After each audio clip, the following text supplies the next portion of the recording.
I found this story. I can't believe this, guys. Well, I can actually. It's very believable. The Catholic Church, it never ceases to entertain me. I read this article today, and it's talking about how this priest by the name of Father James Martin has said that the governor of Florida, DeSantis, should be barred from taking communion. Now, for what reason do you think this guy says that the governor should be barred from communion? In his demented, deranged, warped head, right? In the deranged, demented, warped priest's brain, why do you think he says that the governor should be barred from taking communion? Because the governor believes in the death penalty. And the governor had a murderer executed last month. And for this reason, Father James Martin says that the governor of Florida should be barred from taking communion. Oh my God.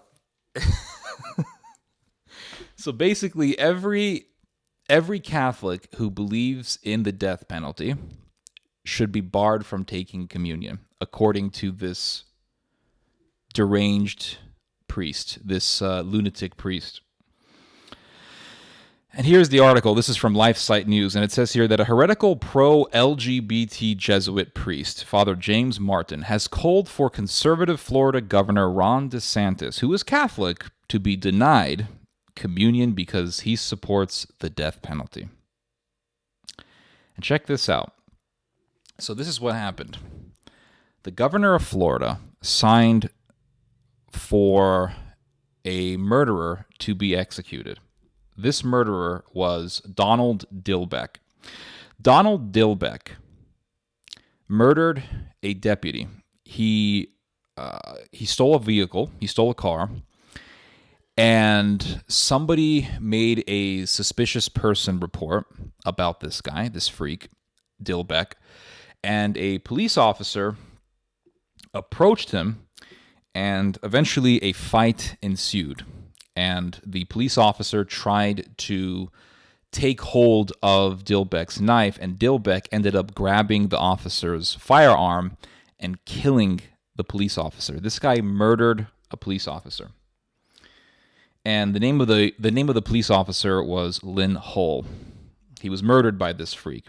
And what did the government of Florida do?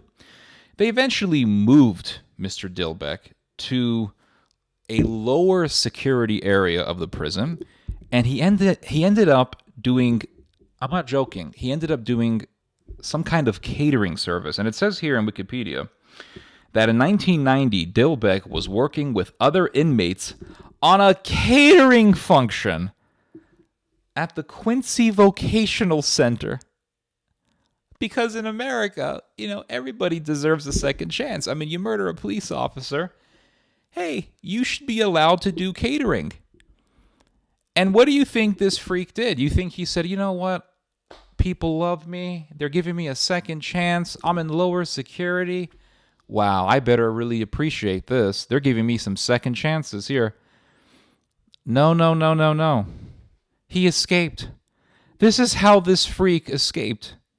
So he escapes, and he goes to a parking lot where he sees some poor woman who just got out from the mall, decides to stab her to death, and steal her car. So this guy murders two people, murders a police officer, and then he is put into a lesser security realm of the prison system. They allow him to do freaking catering. He escapes and murders a woman, stabs her to death. So the governor of Florida says, just kill this bastard. Just kill him. And Father James Martin says that the governor should be barred from taking communion because he had a murderer who murdered two people executed. Well, according to this freak of a priest, every Catholic who believes in the death penalty should be barred from taking communion. Now, here's the thing. Father James Martin is speaking from authority. Because at this point, this isn't really just his opinion. He's speaking from authority because Pope Francis agrees with him. Pope Francis condemned the death penalty. Pope John Paul II, who everybody worships, everybody in the Catholic world worships, Pope John Paul II also condemned the death penalty. And Francis made it official teaching in the church. He made it official teaching in the church that the death penalty, that capital punishment, is condemned. It's official.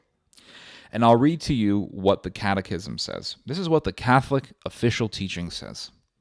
Consequently, the church teaches, in the light of the gospel, that the death penalty is inadmissible because it is an attack on the inviolability and dignity, human dignity, of the person. And she works with determination. This is what this catechism says. The church works with determination for its abolition worldwide. So the Catholic Church wants to abolish the death penalty everywhere. Everywhere.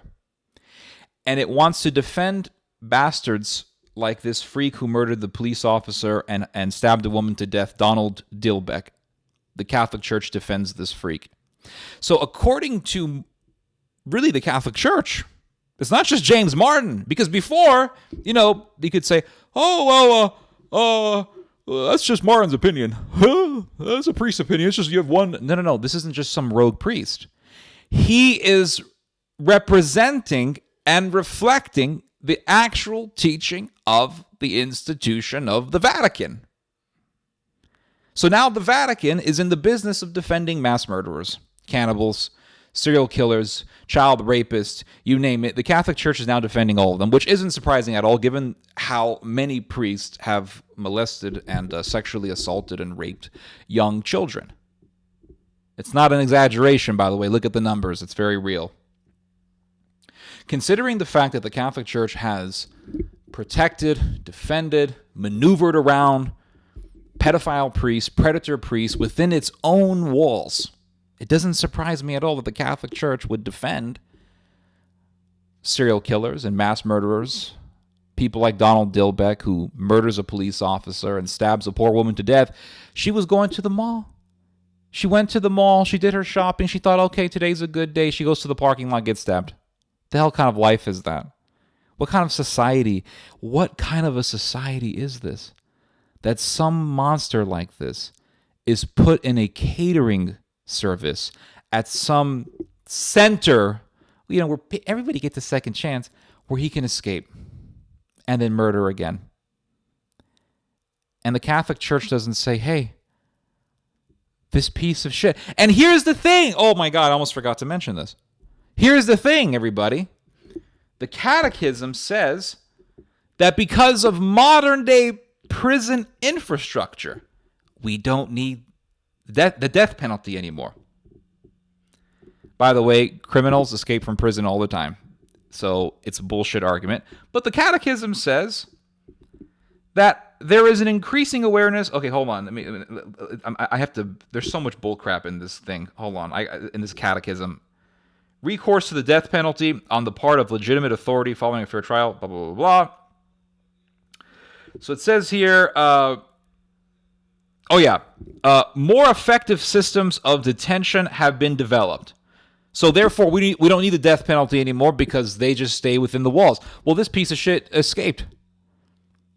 Because of compassion. Because remember, Pope Francis, Papa Francisco. I remember I was in the Vatican back in 2019, and all the Filipinos were screaming, Papa Francisco! I saw Papa Francis from like 70 feet away. Papa Francisco! And he's ignoring them, talking to some European politicians in fancy suits. But Papa Francisco, He talks about compassion all the time. In fact, there was a nun, a nun by the name of Giannine Gramick, and this I'm about to say a bad word. This freak in a nun habit says that Sodom should be completely embraced. What does Pope Francis do? He praises her work because she has compassion, and he believes in human dignity. Well, in the name of compassion and human dignity, criminals like Dilbeck get put into lesser security areas because maybe he had good behavior. I don't know, but they put him in some catering function at some vocational center. Sounds very, very, I don't know, evangelical.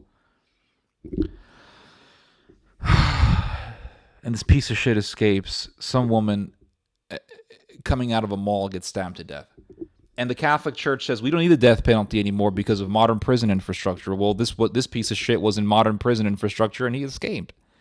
By the way, criminals escape from prison every single year. It happens all the time. You can go to Europe and you can read many stories of people escaping from modern-day European prisons.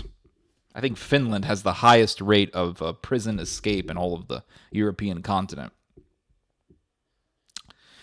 So according to the Catholic Church, Father Martin is right. Because, all these Catholics will sit there and say, oh, he's just a rogue priest. It's just his opinion. No, it's not just his opinion. This is actually the opinion of the church now.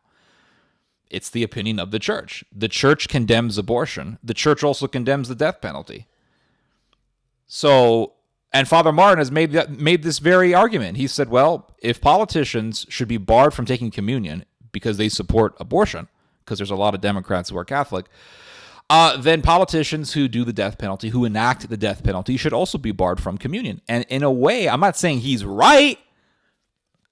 Obviously not. But according to the system of the institution, he is correct. He is speaking from authority.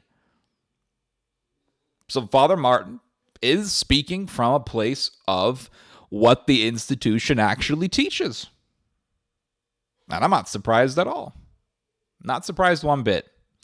I should be barred from communion. Every Catholic who believes in the death penalty should be barred from communion. The governor of Texas is also a Catholic abbot. He believes in the death penalty. He should also be barred from communion as well, according to the institution of the Catholic Church. There's so much bullshit, guys, right now going on in the Catholic Church. There's so much bullshit. There's so much evil going on in the Catholic world. I talked about this in one of my recent videos. There was an execution that took place in, I believe it was in Tennessee. Some guy tortured a woman and her daughter and killed them. I mean, this is America, guys. We literally have Texas Chainsaw Massacre stories here all the time. It's insane. The guy was executed. And who came to his defense? The Catholic diocese, several dioceses actually, came to his defense, all to call for mercy for this POS.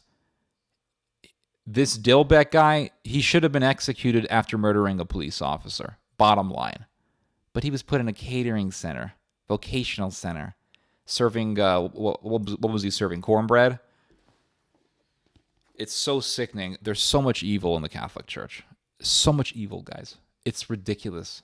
You see pedophile priests for decades being protected, maneuvered around from church to church. You read stories about priests preying on young boys and young men and trying to groom them and persuade them into homosexuality. And it is so demonic. The spirit of this is the spirit of the Antichrist. It's the Antichrist. This is the Antichrist. I'm not saying the Pope is the Antichrist, but this is the spirit of Antichrist. To defend such evil, to defend Sodom, to defend murderers. How is that not Antichrist? It's Antichrist, is it not? And it's Antichrist. It's contrary to Christ. The Pharisees had the institution at the time, and they murdered their Savior. They murdered Jesus. They murdered Jesus. the very temple that God instituted, murdered Jesus. You don't think the Catholic Church would murder Jesus? Oh, it's the institution founded by our Jesus Christ. I said Peter on this rock. Yeah, that was 2,000 years ago. A lot has happened. A lot has changed. A lot of evil has come in, has come right through the door. Well, the wolf is in the hen house. Wolves have been in the hens have already been eaten. It's all a bunch of wolves. Maybe there's one good hen. She's hiding up in a corner somewhere. It's long gone. It's crazy. It's so crazy, guys. It's so insane. Okay. Before I leave, I want to leave on a good note here, guys. I want to leave on a good note, okay? Kosovo is Serbia. I want to leave it at that. I want to leave this video with a positive message. Kosovo is Serbia. I started reading this book. I finished reading Julius Caesar's account of his war in Gaul, which is a very good book, by the way, and I'm thinking maybe I should do an article on it.